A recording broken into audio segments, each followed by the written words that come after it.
大家好，我是田园。今天给大家分享一个做法简单又好吃的海绵蛋糕做法。首先我们把4个鸡蛋的蛋清和蛋黄分离出来。分离好的蛋黄我们先把它放到另外一个大碗里面。接着我们先加入65克的牛奶，然后再加入30克的食用油。接着我们用打蛋器先把它们充分搅拌均匀。搅匀后，我们再往里面筛入80克的低筋面粉，然后用打蛋器画 Z 字形，把它们再次充分搅拌均匀。接着我们在蛋清里面先加入几滴白醋去腥，然后再加入70克的白糖。接着我们用打蛋器把它们高速搅拌10分钟左右，一直打发到提起打蛋器能够形成像这种倒三角的状态就可以啦。蛋白打好后，我们先舀入1半的蛋白到蛋黄糊里面，然后用铲子像炒菜一样把它们上下翻拌均匀。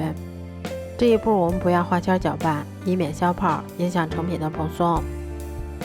翻拌均匀后，我们再把它们倒入剩下的蛋白里面，然后用同样的手法把它们再次翻拌均匀就可以啦。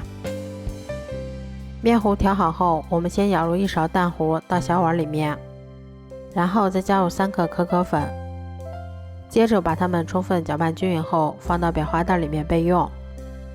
然后我们再把调好的面糊倒入铺有硅油纸的蛋糕模具里面，接着我们用铲子先把表面给它摊平整一些，然后再把我们的可可面糊挤入到蛋糊的表面，最后我们再用筷子或者牙签像这样给它画出花纹的形状。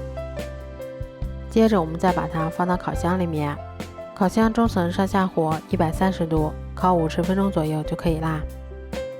这样做出的海绵蛋糕吃起来非常的松软香甜，咬上一口还有一股浓浓的鸡蛋和可可的香味儿。如果喜欢的话就试试吧，喜欢我的视频就关注我吧，谢谢您的支持。